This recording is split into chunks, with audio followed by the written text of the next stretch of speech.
Hello guys, welcome back to my another blog miss Piku. তো guys, আশা করছি তোমরা সকলেই খুব ভালো আছো আর আমিও খুব ভালো আছি। তো গাইস, আজকে তো আমাদের পাঠ নিচ্ছে, মানে আমার মা পাঠ নিচ্ছে। তো তার জন্য মা তো রান্না করতে পারেনি, তাই আজকে আমাকেই রান্না করতে হবে। আর কি রান্না করছি সেটা তোমরা ভিডিওটা পুরো দেখলেই বুঝতে পারবে। তো গাইস, আজকে আমি রান্না করছি সয়াবিন। তো তোমরা ভিডিওটা কন্টিনিউ দেখতে থাকো।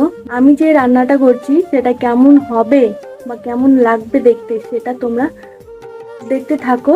আর তো আমি সবার প্রথমে সয়াবিন গুলো গরম জলে সেদ্ধ করে নিচ্ছি। তো এখানে আমাদের উঠোন পাট ছড়িয়েছে, তো কয়েকদিন ধরে রোদ ওঠেনি, তাই পাটগুলো ভালোভাবে শুকোতে পারিনি। গাইস, উনুনে রান্না করলে একটাই সমস্যা, আর সেটা হলো বারে বারে আগুন নিভে যায়। বাড়িতে গ্যাস ছিল না, তাই এই উনুনে রান্না করছি। তো গাইস, এতক্ষণ আমি ভাত রান্না করছিলাম, আর ভাত রান্না করার পর সয়াবিন ভাজছি। তো তোমরা সেটা দেখো, আর আমি কি কি দিয়ে রান্না করি সেটা অবশ্যই তোমরা দেখবে।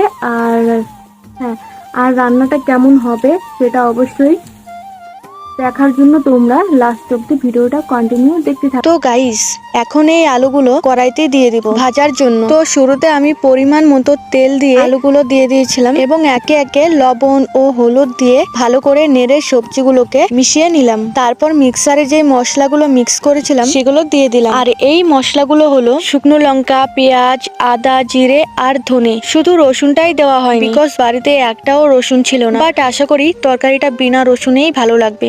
যেখানে চোখ মেলি যেদিকে তাকাই, সবখানে তোমাকে খুঁজে আমি পাই। তো গাইস, ভিডিওটা ভালো লাগলে অবশ্যই একটা লাইক করে দিও। আর যারা যারা আমার মতো রান্না করতে পারো তারা অবশ্যই কমেন্টে জানাবে তোমরা কি কি রান্না করতে পারো। আর যারা একদমই রান্না করতে পারো না তারা লাইক করো। তো গাইস, আজকের মতো এইটুকু, দেখা হবে নেক্সট ব্লগে। ততক্ষণ জন্য রাধে রাধে।